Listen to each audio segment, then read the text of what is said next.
Technology is rapidly reshaping how behavioral health organizations approach patient acquisition and operational efficiency.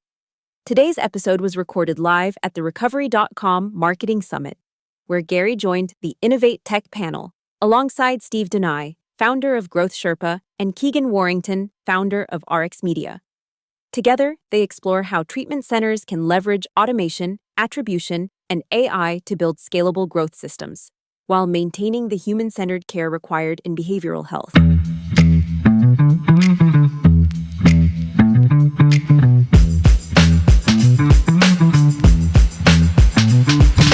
Well, cool. Well, appreciate everyone joining us today. Our talk today is basically about technology and treatment. As you can see, there's a couple different tracks today on technology and branding, of course. So we're going to be talking about tech. I'm moderating. My name is Steve Donai. I'm the founder of Growth Sherpa Consulting. A little bit about me, and then I'll let our panelists also talk about themselves. Been in the industry for about 11 years. I've had the pleasure of overseeing somewhere between 15 and 20,000 admissions, 300 million or so of revenue. Founded Growth Sherpa 2 years ago, and what Growth Sherpa is a cross-departmental consulting agency that works with treatment centers. So I have with me here today Gary from Elevate and Keegan from RxMedia. Gentlemen, tell us a little about you. My name's Keegan. I'm the founder of RxMedia, and I'm based out in San Francisco. I started RxMedia in 2018 and kind of fell into this space. Hi, everybody. I'm Gary Garth from Elevate.io. We offer 360-degree patient acquisition solutions. So what does that mean? Basically everything from lead generation, making sure those leads doesn't fall through the cracks, and that your admissions team converts at the highest rate possible, and we import data from your alumni and billing data, etc., to try to optimize the entire patient journey. I've worked in marketing 20 plus years and ran one of the largest Google resellers for about 10 years. I sold it for personal reasons right before COVID. I took some of that exit money and invested into 2 boutique luxury treatment facilities. February 2020, so the worst timing in the world. But at the same time, I also just realized, who am I kidding? I'm not a clinician. I'm not a medical professional. I'm not an operator, but I'm great at marketing. Let me instead help the facilities grow their census. And that's what we've been doing for about 3 years for about 40 plus facilities. Yeah, and hope I can help some of you guys today. Awesome. So I know a lot of the sexy talk today is about AI. Don't worry, we'll get there. It's fun stuff. But there's 7,500 treatment centers or so in America, give or take. I think we all could agree that a good 7,000 plus of them probably don't have the foundations of what they need in place for the basic tech stack. So Gary, let's kick it off with you. What would you say you would start off any treatment center with a basic tech stack? It's a long answer, so I'm going to make it very short. Try to get the fundamentals in place, right? Like we were chatting before, everybody wants the newest Tesla, but it's just about, are we tracking everything? Do you have a CRM in place? Do you have a lead rating system? Are you following up on your opportunities effectively? And do you understand the policy mix, and is your admissions team then handling all these leads? So I would say starting with a few elements like a call tracking provider, a call analytics, call tracking metrics we typically work with, have that integrated into your different marketing channels so that you have attribution in place and you can actually compare apples to apples. That's kind of like the foundation. So you can spend your money where it makes sense and where it makes the most impact. And at the same time, you'll probably see that the more you start scaling your budget, if you don't have the right sales tech stack, tech stack in place in terms of cultivating those leads in this competitive space, you're probably not going to get an ROI from it. So eventually diving into a CRM after you get the fundamentals in place and optimizing that, it's kind of like the foundation. And don't worry about AI and all these sexy tools, because if you don't have SOPs in place and processes, then they're absolutely useless. So you start by getting the one-on-one in place and understanding your attribution across any channel, and then you can optimize from there, I would say. And Keegan, what about you? What are your thoughts? Yeah, I mean, Gary, I think hit on like the main points that I'd hit on. I think if I was to go up funnel a little bit, just even with your website, right? Like, what is your website built on? Do you have Google Analytics connected? Do you have Google Search Console or using Bing Webmaster Tools? And just setting up even your website with the right foundational tools to track your clients, track website behavior, and so on. Yeah, and I think like y'all, we get brought in a lot of times to make the phone ring, right? Industry average right now is about 30 to 40% of all calls are missed. So like to educate our clients that if you want to have a quick 30 to 40% ROI, just answer the phone. And wild, huh? And that could require the tech, like you said, of call tracking metrics, a call rail or something like that to see when's it being missed and how it's being handled. There's obviously a large dive to CRMs like Salesforce, which are amazing. Again, very, very much more sexy than some of the more industry-friendly models. But yeah, CRMs, of course, getting them aligned, and then EMRs that talk to all of them. So yeah, from our standpoint, I think same thing. Foundational stack will be make sure the phone's being answered, when's it being answered, who's answering it. Then it goes into CRM, and that same information goes to EMR, patient discharges, and then back to CRM and having the life cycle built in there. If I could wave a magic wand to the industry, I think that would be my first, like, just everyone just please do that. And then we go from there. Keegan, let me ask you this. At this stage, data can be overwhelming, right? I think that in some of my previous roles, I found the average outreach rep can have between 900 and 1,500 qualifying accounts. How do you ensure data cleanliness from the start? Yeah, so for me, I kind of use the acronym PACS, which stands for Processes, Accountability, and Clarity, right? And it starts with developing the right repeatable processes. So have you guys ever heard of the B-17 bomber or know the story about how this was introduced in the 1930s? No? Okay, well, at the time, one person's on their head. At the time, basically, B-17s were introduced. It was like the most cutting edge airplane. This was right before World War II. But in the test flights, kept crashing. And what they realized is it was due to pilot error, right? It wasn't the fault of the airplane. And so engineers got together, the pilots got together, and they came up with this revolutionary idea called a checklist. They instituted a checklist, and the B-17 went on to fly millions and millions of miles. And so I think it's just a kind of a cool real-world story that can connect to how powerful just small, repeatable processes can be, and that can lead to big changes, obviously, in engineering and aerospace, and it can also lead to big changes at treatment centers. So that's number one, accountability, right? Someone needs to be held accountable for keeping the CRM updated, for holding other people accountable. And the last is clarity.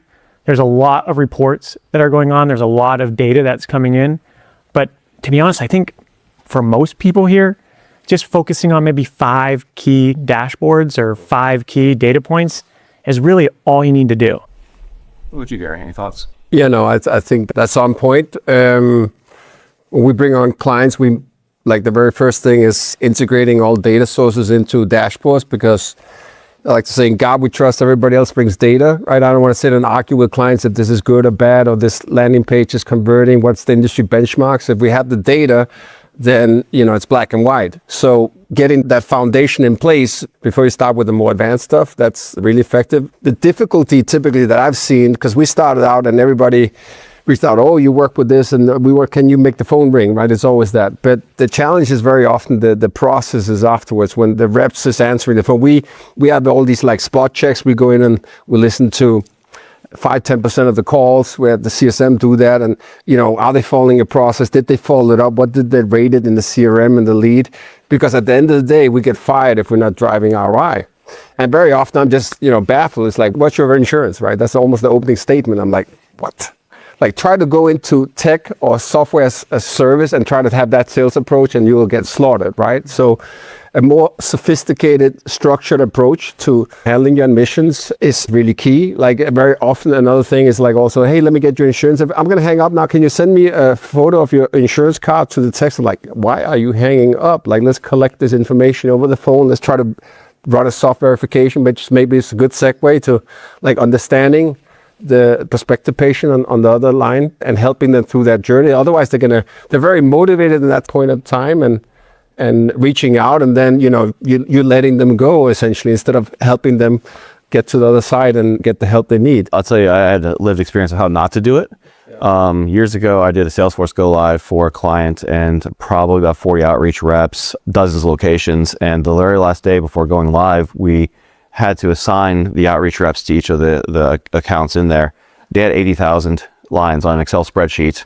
So my day that day was a lot of caffeine and music and just going through and manually having to clean it up before the go live. So don't do that. So Keegan, following up on the first section of basic technology, how do you see these tools being used for teams to do more with less? Yeah, well, I think just implementing basic automations and leveraging technology lets one person be far more effective and far more efficient than ever before, right? At my company personally, right, we use project management software called ClickUp. And with ClickUp, we're basically able to automate our entire workflow internally so that my team can focus on the value add tasks rather than spending time on ensuring that we've set up the right folder, ensuring that the due dates are assigned correctly.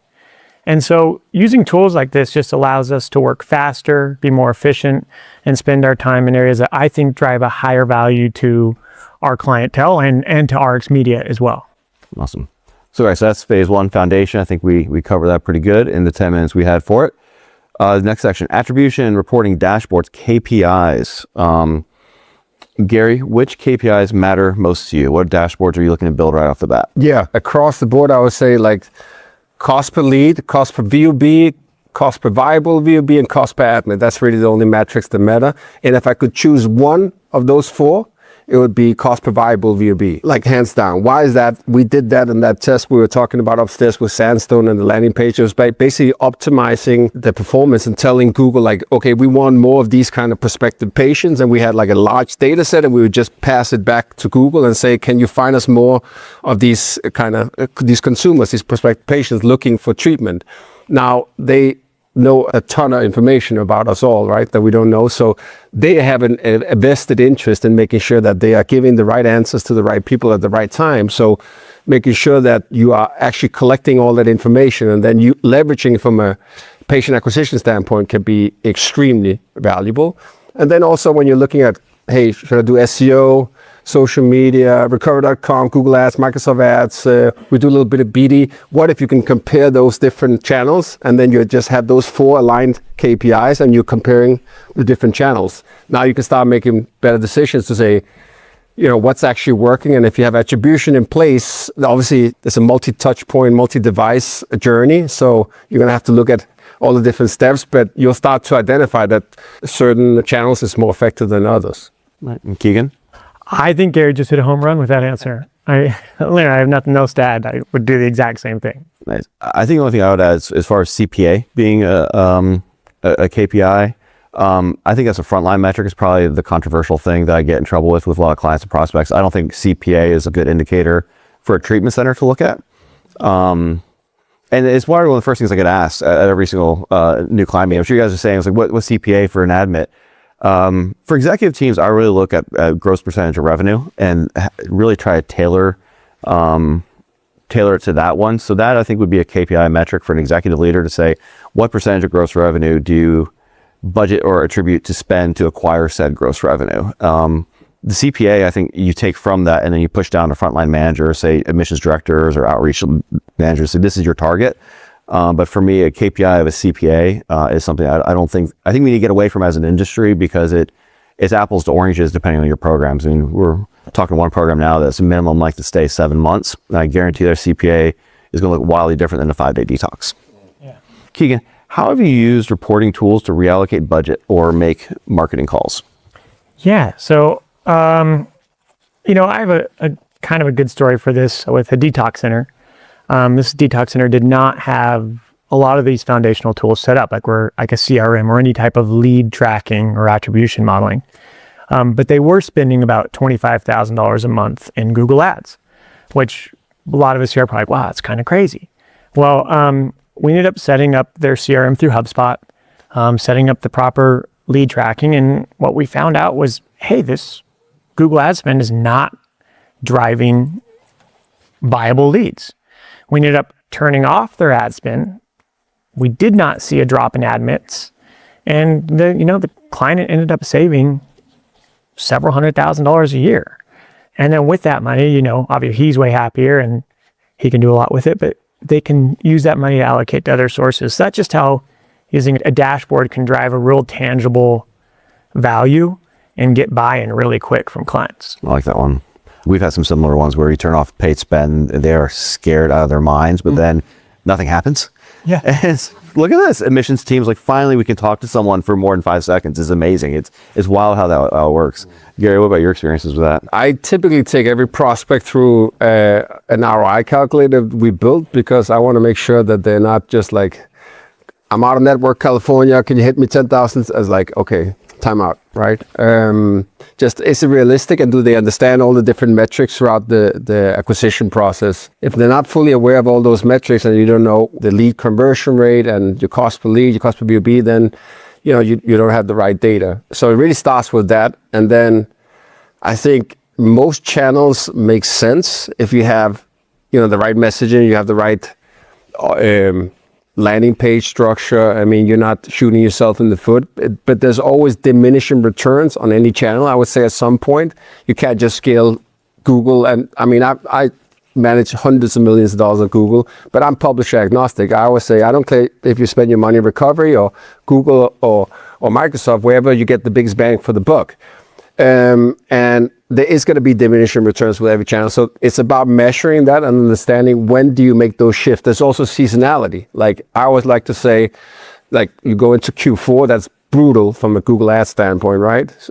But hey, let's shift it over to recover.com, because there's not that Googleflation in CPC increase and challenges that you might get a better bang for your buck in that seasonality. So just having that data at your fingertips is very, very relevant. And then there's a lot of places that will take your money, so that's not a problem. It's just where to spend them. Yeah. And then the last question on this part, I was actually asked this yesterday, just in conversation, is how do you get the team to actually use the data? So you set up the CRM, you set up call tracking metrics, and then what? Yeah. So I'll just throw it out there to y'all.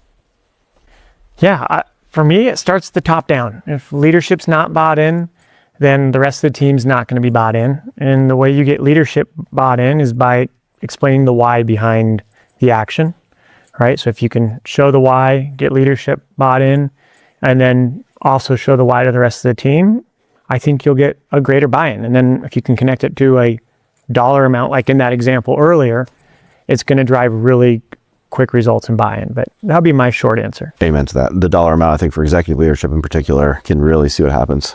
Yeah. I've seen a lot that you explain to leadership, but they sign up with you and, hey, I really love these metrics and dashboard. This is great. Let's go, Gary. But then you're dealing with the admissions team afterwards. And then now you got to pitch them. Why should you have to follow this tedious system about rating every lead, right? I don't have time for this. I'm back to back and so forth. But then I like to flip it and say, like, listen, how can we drive qualified opportunities to you at a higher rate if you're not telling us what's working, what's not? So encouraging them, like, getting buy-in across the entire organization is even more important to get, the boots on the ground and the admissions team and so forth to start following your process, because then, executives will take credit for it, but it's actually working with the admissions team that really works. And the second thing I usually highlight is, just like you always say, take a train the trainer approach, or find your internal champion. Especially with AI now, right? So a lot of people use AI the wrong way. They, like we talked about upstairs, or it was mentioned during one of the sessions, about Google and so forth doesn't like plagiarism, right? They want authenticity. There's an expression: expertise, experience, authority, and trustworthiness. They don't want to like put up more content that's basically just replicated from somebody else. So they're trying to promote authenticity, subject matter experts, thought leaders, etc.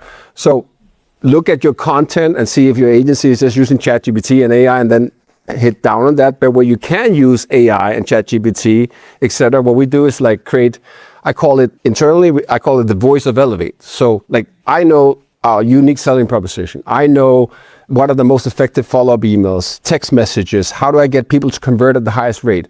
Take your best performing admissions rep, and you take that and you create the voice of your facility.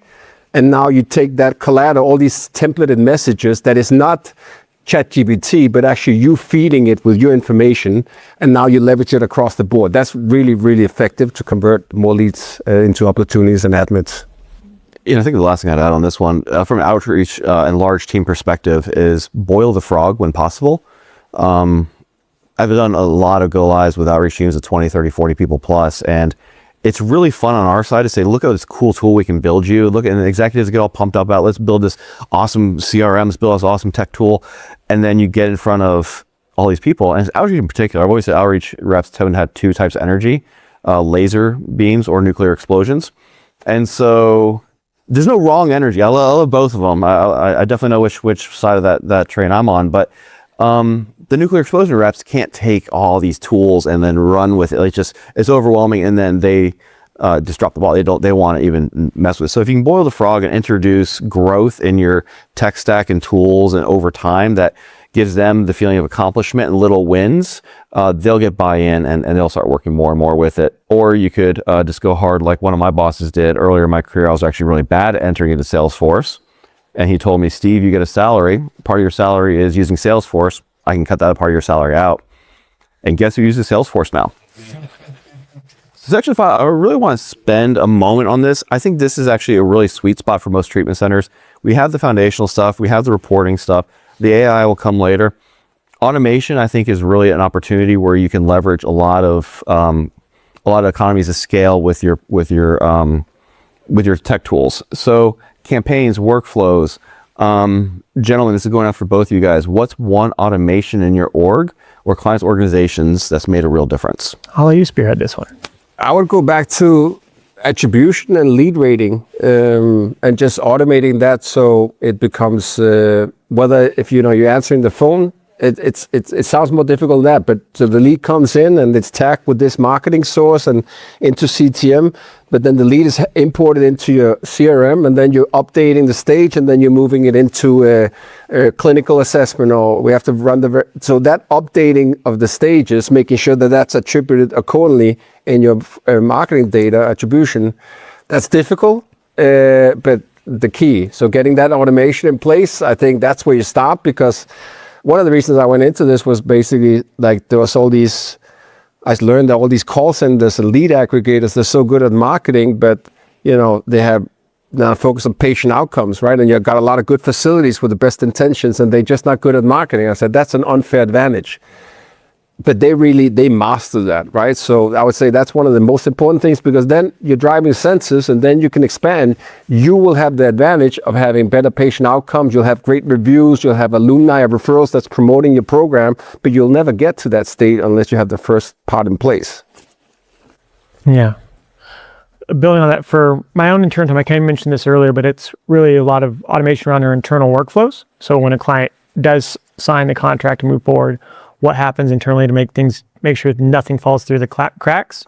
I think for our clients' perspective, I think lead nurturing automations are just commonplace and really something that's so easy to set up and do that if you're not doing it, you're shooting yourself in the foot.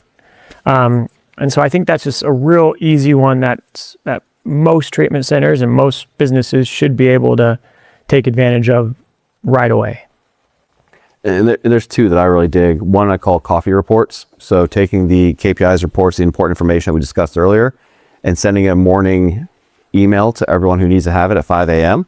So over your morning coffee, you get caught up on the details from the day before. It's forced upon them in their inbox at a time when we're all scrolling something while waking up and getting our day going. So I like coffee report automation. The other thing, and I think this is wildly interesting about our industry, is once a patient in admissions is labeled closed lost, or however that nomenclature is, maybe some programs 6 months later we'll give them a call back, see how they're doing. But you've spent money on this lead one way or another. This person met medical, clinical, financial, all these needs to go to your interest, desire, and never talk to them again. So automating some sort of drip campaign with content creation, with personas that you can have pretty customized paths to take for these folks, re-engages people who need help, which is why I got in this line of work anyways, to help those in need. And I think it's a really awesome way of doing it. But two, from a marketing dollar spend, you're casting in a backstop against the spend you've already made, which could then eventually reduce spend later. So I love that automation as well. How can automation help small teams scale without losing the human touch? Well, I think if you're just looking at your admissions team, and typically, unless you're a large facility with hundreds of beds, then typically they're wearing multiple hats, right? And they got a life, and they also do a little bit of BD on the side. So making sure that they can follow up on those close lost opportunities, or the ones who just went, MIA, they were motivated and reached out and had the intent to move into treatment and everything. And then, something happened and they're not ready. And automation to follow up on them consistently extremely effective because you can't force people to step into recovery. I'm preaching to the choir here, obviously, but you can stay on top of them. And we can't do retargeting in this industry, so you can't leverage that. For them to remember your brand, and we just spoke about brand significance and all that, what are the odds that they remember you? So collecting that information on the front end, on the landing page, and then automating a sequence. And I would say most folks is not necessarily open or embracing a newsletter that will go into your spam or so forth, but a text message where it's very, human centric, where you just write short messages. Hey, just checking in. We spoke. How are you? And then you're not going to get any responses for 17 messages, but all of a sudden when they're ready, a few is going to reply. And that's sometimes what can do the difference in Q4, where it's challenging to have that kind of automation. Awesome. Yeah. And we're not texting, hey, you up? Yeah. Keegan, this one's for you. Is this a stage where you can utilize technology to empower small, agile teams? And if so, like, what tools would you recommend implementing to help them scale with that? Yeah, I think 100%. These tools allow you to amplify the human touch, right? They're not actually automation doesn't take away from the human touch. It amplifies the human touch because it gives you more time to focus on the human-to-human sales, the human-to-human contact, and the high-value props. So automation does absolutely help you amplify the human touch. And I think it's from a tool perspective, one tool I find really cool right now is Apollo CRM. And, in this industry, we talk a lot about how much business is driven through B2B connections. And Apollo CRM is kind of a newer CRM, but it uses automation, unique sequencing involving LinkedIn, calls, text, email, to allow a single sales rep to have far more actions, far more touch points, and probably be, in my opinion, like 2 or 3 times more effective than before. And so that's just a great example of a tool that I think could be leveraged in this industry that's currently not, from almost everyone I spoke to. And yeah, I think definitely check it out if you haven't. I don't work for them either. All right, so what horror stories do we have from automation? What automation attempts have you had or things you've implemented that didn't turn out well, and how did you recover? How did the company move forward? Get your data right first, right? Yeah. Have you ever got those emails where it say, hi, insert name? Mm-hmm. Does not work, right? So you get your database and your data correct, and then automation works next. Has anyone ever put their Outlook and tied it into their CRM? I've done that before. Send the email, it automatically tracks the outbound email.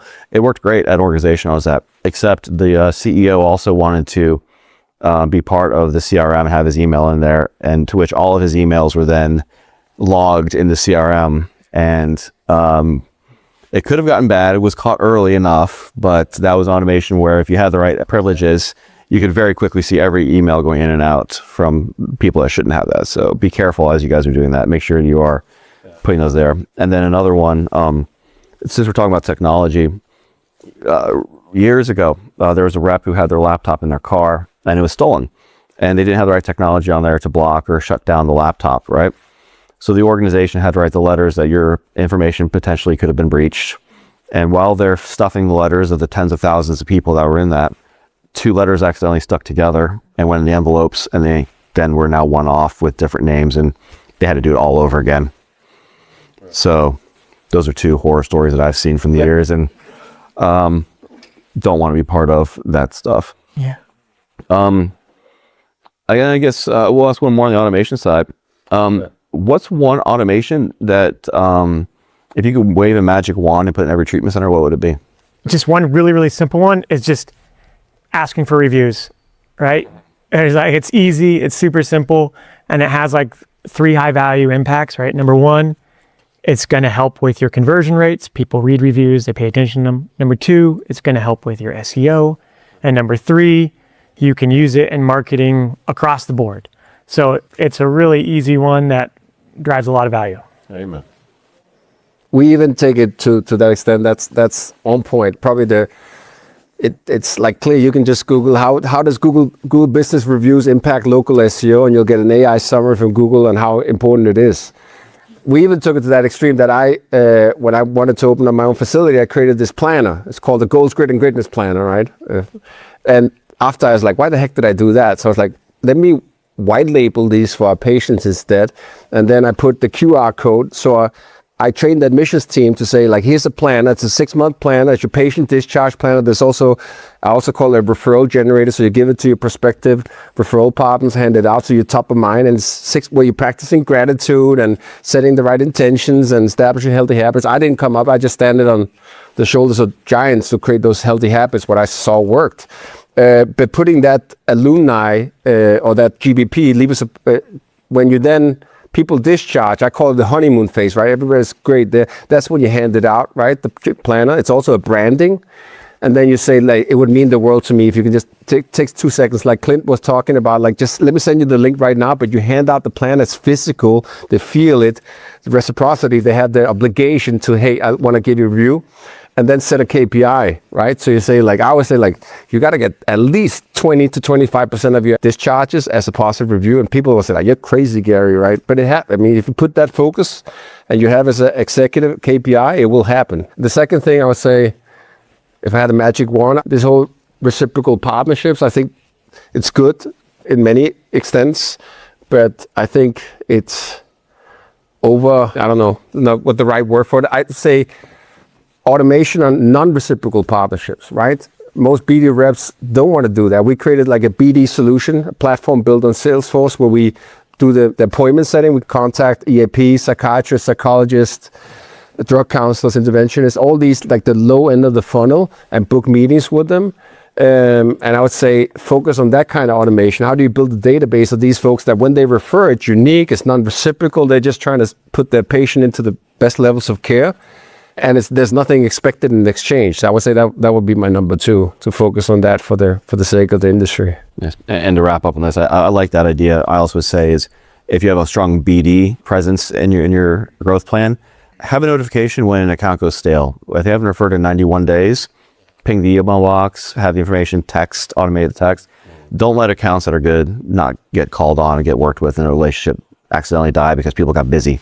Right, it's easy. And again, the average rep has 900 to 1,500 accounts. No human can navigate that. So you need a reminder. Okay, AI. I got the 10-minute mark. So we have AI in the last 9.5 of it. Gentlemen, are you using AI tools today? And if so, where are you seeing the most traction? Yeah, as a digital marketer, I mean, I'm using AI basically in every aspect of my business, right? Whether it's from help creating content, whether it's from help dicing up videos, whether it's taking our blogs and then transcribing our blogs or turning our blogs into audio recordings using 11 Labs. Yeah, for me, AI is basically a part of my life from top down every single day. I'm using it. Yeah. I think personally, I wish we could pull the plug, like, cause that's just like me, non-professional. I think like we're digging our grave here, but I'll leave that to another conversation. But yes, I leverage the hell out of AI because that's, I think, the only companies, including facilities, that will thrive in 5 years. We use it like not for content creation. Again, that's a huge no, like huge, right? You won't get anywhere doing that. But for example, like I mentioned, the voice of Elevate or the voice of XYZ facility, to taking all these best practices, your best process and implementing, applying that across your tech stack, very, very effective. And we obviously practice what we preach. So yeah. And upstairs, there's a lot of great tools and tips and tricks about AI. But is there a part of AI you're not willing to touch for your clients right now? I mentioned blogs, of course, but is there anything else? I mean, I think any kind of mass deployment, you're probably asking for trouble, right? Outside of that, at least in my I'm I actually maybe the opposite, where I'm quite pro AI and think there's lots of incredible things that will happen in the AI space. And even when it comes to image generation, like I truly believe in the next year or so, none of you guys may be able to tell a difference, right? Like Vogue's launching their own AI model campaigns. So you see it with the major companies around the world with major budgets. And I think we're going to see it trickle down into our industry too. So I truly believe in the future of it and where it's going. But no, I truly, outside of maybe handling medical information, outside of that, I open to touch and try AI on everything. Excellent.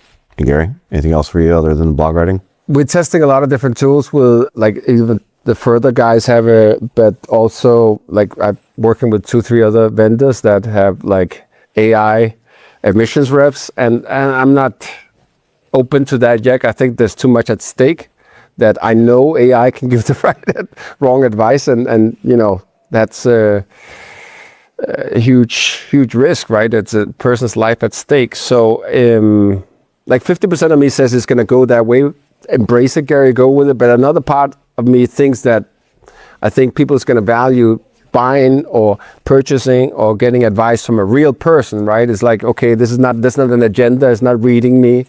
So I'm split decided, but at the current point, I don't want to take on those kind of technologies, even though it's hard to not accept it at times when you see 40% missed calls and you're like, okay, then let's just plug in this agent, right? At least they'll not have missed calls. But then there's also behavioral health answering services you can use for that.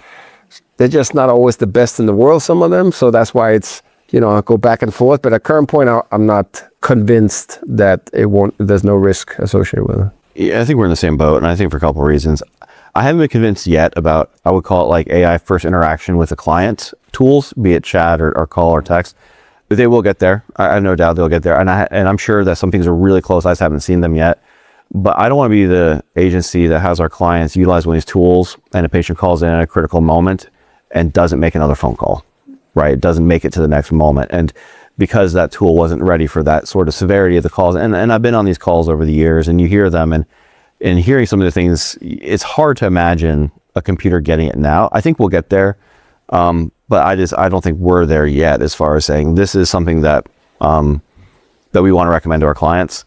With that said, I'm the most optimistic person. I cannot wait to be convinced otherwise. I cannot wait to hear that tool, because I also want the tools to be able to answer the phone when someone calls in needing the help. So I think it's kind of a dual-edged sword there. I'm a very time-conscious human being, so I think we have 5 minutes left. We have 5. We can hammer out a couple more questions, but why don't we turn it over? A statistic that you mentioned, that 30 to 40% of calls that go unanswered. Give a sense on like what the genesis, the staffing and logistics issue. Is it that the calls of the people who are supposed to be taking the calls are taking longer to actually, work with the people that are already on the phone, so to speak? Is it a lack of automation? I'm curious and for how that statistic manifests in your life. It sounds very nebulous. I think there is first a deprioritization of that part of the funnel. This part of the funnel that we all do is the exciting ones. We see the numbers go up. We see all these great things happen, and it's expensive. So it gets prioritized, I think, less at this moment. Although the people answering these phones, they're salespeople, clinicians, air traffic control, triage. They have so many different responsibilities. So I think there is a part of a just lack of attention. There's probably lack of technology. We've noticed a lot of missing calls because the technology was not rolling over properly, or it might have taken 20 seconds to get to an agent because the technology was set up incorrectly. And I'm not waiting 20 seconds anymore. I mean, that's too much time. And then I think the other thing too is if agencies aren't really focused on, time fencing and other things to balance out the call volume with the staffing model, that also could definitely occur. And finally, the last thing probably is the 8-to-5 admissions model doesn't necessarily mirror our disease state. Addiction is not an 8-to-5 disease state. So I think that we need to be true in meeting our patients where we are. So when I see treatment centers say we meet our patients where they are, but at 3 a.m, they're not there, I find that as a big separation. Not really a question, just a statement about reviews. So a barrier a lot of times for reviews is that people don't want to put their Google name out there. So recovery.com and other third-party platforms have anonymous reviews as an option. So that should be part of that automation. Is if you don't want to put your name out there, you can leave a review on recovery.com, and that is also very beneficial. Maybe we'll automate the recovery.com new testimonial video piece too, which would be great. Where can we connect with someone from recovery.com? My question is for Gary. You mentioned the dashboard that you have for each of your clients. What technology are you using for the dashboard? And then how easy is it to integrate with all these different systems? I think that's one of the biggest challenges that we see is everyone uses so many different tools, and of course Post-it notes and Google. Yeah, a lot of folks that come like, hey Gary, I want to become a client. I love your dashboards. Like, please don't sign up because of a dashboard. They're not proprietary.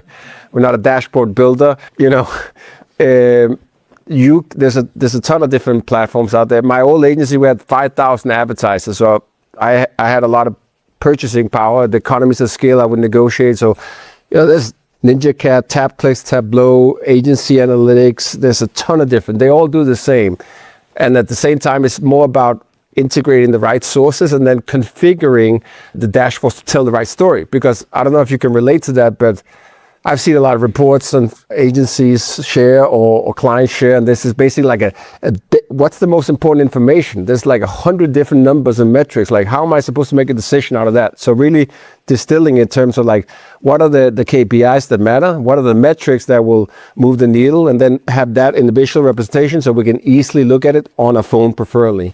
So that's basically what we architected, but you can do that with pretty much any platform, I would say. What's your go-to, like when you're monitoring, are you looking at it daily, weekly? You know, there's something to be said about like, you want to notice things, if cost per lead is going up and you want to be nimble and jump on it. But there's also something to be said about, well, there's seasonality and you take a step back. And if you look at Q1, well, overall Q1 looked great, even if this 1 week looked a little rough. Do you have a go-to like time frame that you're looking at? You pretty much got to look at it both daily, weekly, monthly, quarterly to answer your question. Why? Because like if we do Google Ads, there's so many fraudulent click softwares, bots, etc. And every time you make a move, you're basically capturing market share from your competitor, and you can rest assured they're going to be making moves. So you can't just sleep on your victory. Hey, now it's going good. I also hear a lot of agencies, and that was one of the reasons why I said, okay, let me not try to be a facility, but work with facilities instead with my own agency. It was like, it takes 12 months and we can't look at it. We got to look at it quarterly. Like, I mean, that's not entirely accurate, right? That's typically that they're just, like they're trying to extend like the probability of it working. You want to take immediate actions weekly, daily, if, you know, you slid down in positions or your copy is not effective or somebody's bidding on your brand. I mean, you got to look at all those factors. But I think it makes sense to look at it year over year. So you're comparing your last January with last January instead of comparing like January versus December. There's going to be a mild difference. And at the same time, understanding all the regulatory changes and policy impacts that, you know, you can't always compare like 2 years ago in December with now. Like the market has just changed. So I wish I could give you a magic bullet, but you got to look at all the factors. Yeah, I say too, how about comparing channels along with that? So even if marketing performance, the top end KPIs aren't necessarily the same week over week, but if admissions are going up or down, there's also things like average time till the phone gets answered, average talk time. So is it the humans answering it? Is it the KPIs on the front end of the digital? Are you outbound referring those to generate more inbound leads? So are the near misses? So I think the ecosystem too is like, there's information overload, so dashboards are definitely a win. But yeah, it's a lot. What, time for one more? I had a quick question and a comment. I did have to take my car to the shop earlier this week, and when I called, I spoke to an AI person at the dealership, and it was quite delightful. Very funny. And I was shocked. They're pretty good now. But I was wondering, when you're talking, I like hearing about all the, you know, technology and the automation, but when you're rolling out new systems, do you recommend doing like a beta test with like a subset of individuals? Do you know, like I've rolled out a lot of stuff over the years, and sometimes it's been very challenging to get buy-in. Mm-hmm. One department buys in, one doesn't, and it's a shit show. Mm-hmm. How do you typically go about that when you have like a multi-pronged, the kind of rollout that's going to require, you know, data input or use from more than one kind of stakeholder or department? It's a great question. I think like most technologies or systems, CRMs don't work unless the users adopt them, and garbage in, garbage out, right? So, I mean, you really want to get buy-in. So I think it's almost like political lobbying, almost like before you do it, you gotta, are you on the team? Are you on the team? And here's a commission bonus. I need you to be my, you know, advocates for this and executive. So like when we come out, and you will get surprised when you interview the executive, the CEO and the VP of admissions and the BD guy, and like in terms of how the metrics and KPIs are different. So getting that alignment first and foremost, and then saying, okay, how can this help across the board, and then selecting a little team of champions, find that internal advocate that you're going to train on it. That's key for any systems rollout. You're right on point. That's why most systems implementations fail, I think, right? It hasn't been thought through. In a different life, I was at a startup and we were scaling our sales team from like basically 50 to 400 across the nation. And when we were rolling out pretty large initiatives, we'd actually time it around like executive offsites or, executive outings. So we'd fly in all management. So all the sales managers would be there. And that's at the time where we introduce new initiatives rather than just trying to throw it out to them, randomly throughout the year. So we'd time these when everyone's kind of bought in, when everyone's drinking the Kool-Aid, when everyone's feeling more confident, and we'd see better buy-in and adoption. And we didn't do it. It didn't work very well. And there's two people I always like to find when I'm doing the go lives. I like to find the person on the outreach team in particular that everyone likes and follows. And then the person who would be the hardest person to convince to use that product. You get both their buy-in, because people in the outreach team knows, my man over here is not going to use technology. And they come to the meeting like, I've been using this, is amazing. Those two people. So I always try to find those two, win those two over, and then they are my people training the team, and that tends to do pretty well. And then a good question is also, how many technologies do you have? Do you understand your tech stack? Like the average, just on the sales marketing side is 10, 20, but most companies have 60 to 80 technologies. So is this one new technology going to make it easier? Is it going to embed the different technologies? Are they integrated? Is it going to enhance workflows? That's really big buy-in. So it's like, what's in it for me? You can use a tool, I think it's called Productive, to implement and then measure across the adoption across your organization, and you'll see that, holy shit, nobody's using this fucking tool. Like, it's some expert, right? So just find the right tools that is like, okay, how does this directly help? And is an overlap with all the software? And how can we have people not be in 8 different tabs when they're like working, and try to have it in one system? That's key. Gentlemen, thanks so much. Y'all, thanks so much for coming.